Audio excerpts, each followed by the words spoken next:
that's kind of, I think, what's been so interesting about, learning about secure relating from y'all. The big principle I've learned is to be secure in your relationship or in your relational model is you have to be fully aware of what's affecting you. And kind of what we're seeing and what we're talking about is the environment, the climate being something that's clearly affecting us every day, and that we're really not aware of it and not letting it in.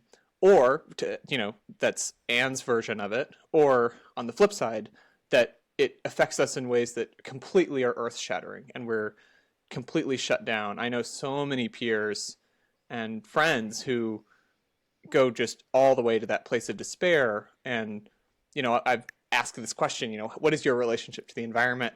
And, I've gotten the answer before, like, how do you have a relationship? My relationship with the environment is the same as a relationship with any other dying person, which is such a fatalist, and it misses that whole spectral outcome that every degree is different, that there isn't one universal outcome that's going to affect everyone. And we want to be having these conversations, and is a whole cottage industry of like blogs about, dealing with your climate anxiety online, and sure, go check those things out. But I think it's really interesting to step back again from that question of privilege and think about the fact that, we're grappling with this in our community, in our socioeconomic and racial brackets, and are really struggling to like figure out an answer to that sort of deep despair question.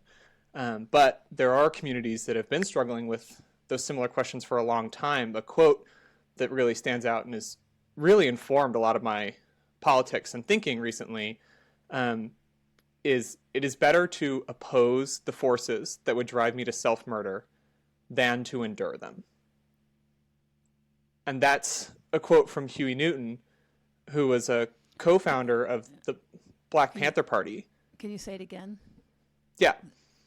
"It is better to oppose the forces that would drive me to self-murder than to endure them." Huey Newton was a co-founder of the Black Panther Party, and he wrote that. He was writing about a spike in suicides in black men in the late 60s and early 70s that sort of motivated him to step up and push back and fight against those systems, the nihilism, the apathy, the there will be no going up from here kind of feeling of being not having a future. And his response was to organize and work and push and create communities that respond to that and provide an answer. And so I think it's really important, and it doesn't have to be the Panthers, but we can go back and find communities who've forged this trail already, who've been through these struggles of having really deep hopelessness in front of them and have found ways out or through or with it forward. And we don't have to, as a community of wealthier white folks, don't have to sort of navigate that path blind whenever it comes to these challenges that do create those same feelings for us, which are new to our communities, but aren't new to the world. And we really can and should, I think, be turning to history and learning from those of us who've faced those challenges before and who've risen up and risen through them. Like be more specific. Where are you talking about turning?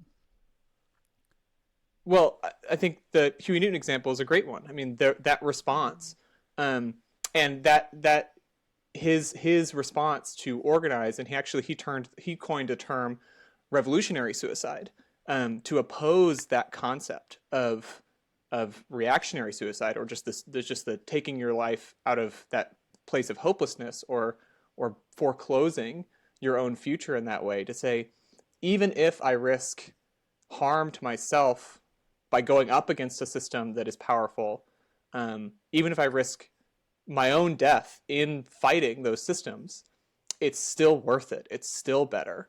That we should take ourselves out, then collapsing, take ourselves out of a place of comfort and hiding, and put ourselves on the line for the change that we want to see, and knowing that those changes don't just come because we wish them to, or they don't come because the arc of history bends that way. They come because thousands and millions of people organize and push for them and call for them, and make them happen. And that even if that is going to upset your daily life, change the way that you live your life, put yourself in harm's way, that those are the types of steps that are necessary to really build beyond that sort of place of despair, that cloistered, that vision that is just so cornered away.